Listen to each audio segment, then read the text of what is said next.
Alors on vient de sortir du procès de Monsieur Charles Onana, qui était un très très bon réquisitoire. Et voilà, comme vous le constatez, il est là, il est là.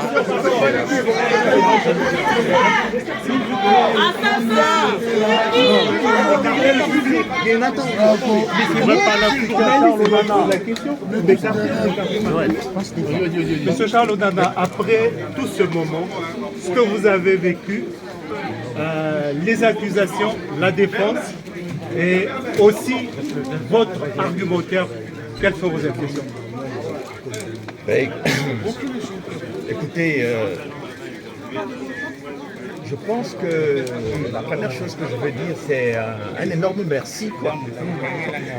Parce que je pense que les Congolais et beaucoup de Rwandais m'ont apporté un soutien important pendant toute cette période, qui n'était pas une période facile, parce que une grande partie des médias soumis au FPR, à Paul Kagame, m'a traité quasiment de négationniste avant même que je ne sois jugé. C'est-à-dire que la notion de la présomption d'innocence est complètement ignorée ici, parce que c'est la voix de Paul Kagame qui est importante. C'est-à-dire qu'en fait, on se retrouve en France dans une situation où c'est un dictateur africain qui est au pouvoir depuis 30 ans et qui a mis le Rwanda et la République démocratique du Congo en coupe réglée, qui vient faire la loi et qui impose aujourd'hui sa loi à la France. Donc, j'espère que la justice française ne se laissera pas impressionner par ce diktat. Je sais que Kagame avait demandé la tête du procureur Carla Del Ponte au tribunal pénal international. Il l'a eu. Il a demandé à obtenir la destruction de l'enquête du juge Bruguière. Il l'a eu. Et aujourd'hui, il demande la tête de Charles Onana. J'espère qu'il ne l'aura pas. Il l'aura pas.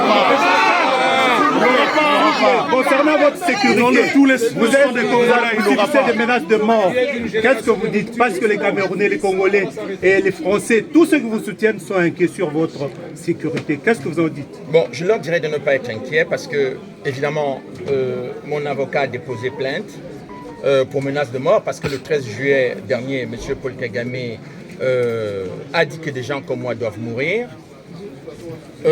Nous prenons ces menaces au sérieux, mais vous n'avez pas à vous inquiéter pour moi parce que, en fait, M. Kagame a des millions de morts sur les bras. Il s'en moque éperdument.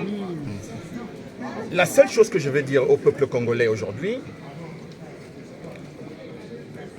ne vous laissez pas impressionner par la communauté internationale. Ne vous laissez pas intimider par l'attitude et des médias qui soutiennent Paul Kagame et de l'attitude de Paul Kagame lui-même.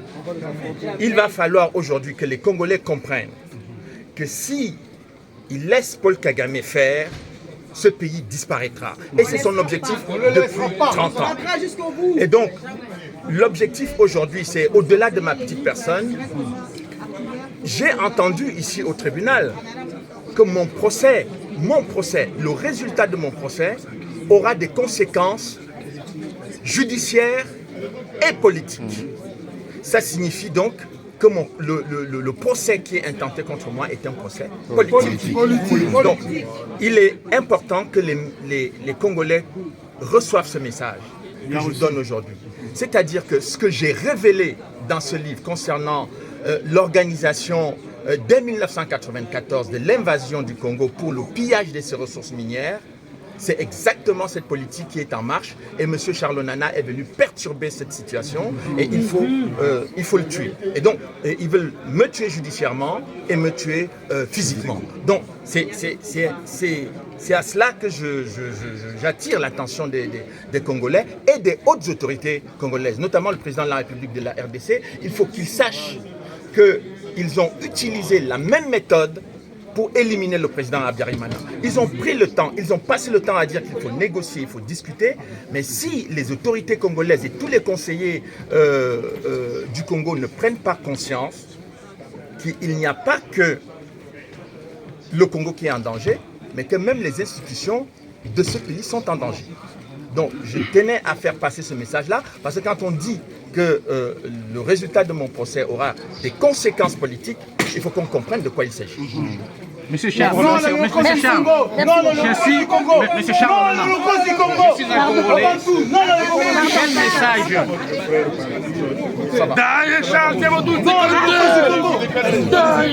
Non à l'Holocauste devant tout. Daï.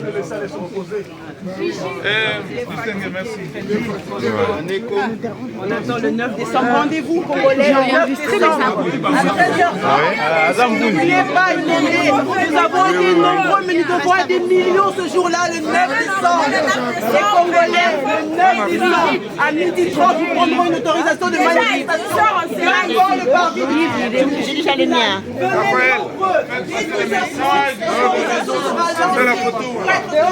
Fais la photo dehors.